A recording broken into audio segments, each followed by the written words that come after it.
जय भीम, जय महाराष्ट्र, जय शिवाई। कल के वीडियो मैंने डाला था कि गौतम बुद्ध और अंबेडकर इसको हम लोग गुरु मानते, ये देश गुरु मानता है। और बहुत से लोगों को ऐसा लगा होगा कि ज़्यादा अंबेडकर और बौद्ध की बात क्यों करते हैं। क्या आपको पता होगा कि भारत देश में बौद्ध की परंपरा काफ़ी जुनी है, 2-2,500 साल पहले की है। महावीर की भी परंपरा काफ़ी जुनी है, पर क्या बोलते हैं उसको, गौतम बुद्ध की परंपरा भारत में आज 2000 साल पहले खंडित हुई है।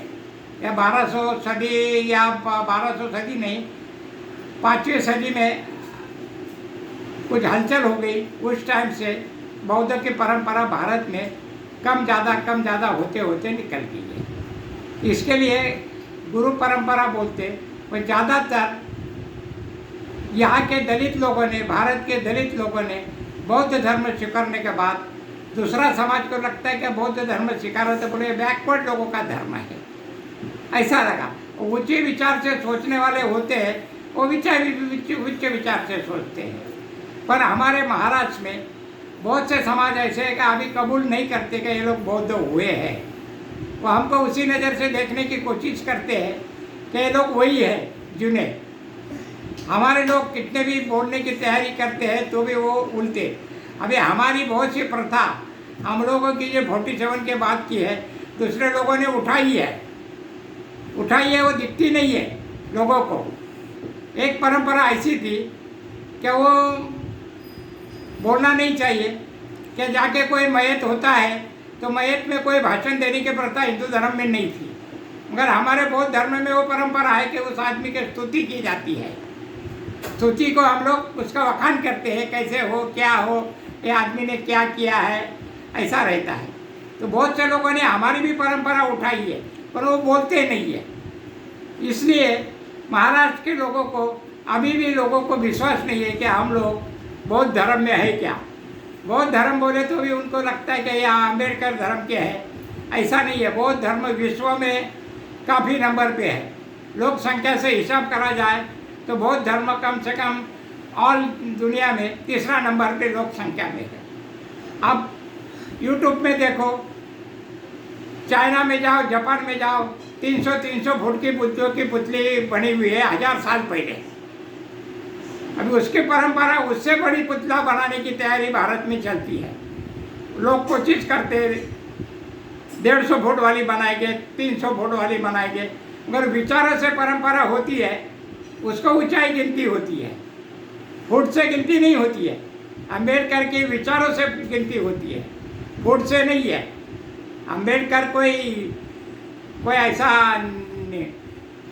कम्युनिस्ट नेता बड़े उस लाइन में नहीं बैठते। अभ्यास करके हम लोगों को अपने भारत देश को आगे लेके जाने की परंपरा अम्बेडकर ने शुरू की। अम्बेडकर ने कभी विरोध की बात कभी भारत में नहीं की है, तो भी उनको बहुत सहन करना पड़ा था। तो भी मेरे भारत देशीयवासी, अलग समाज वाले लोग हमारे लोग को उस ढंग से देखते नहीं है, पढ़ते नहीं है।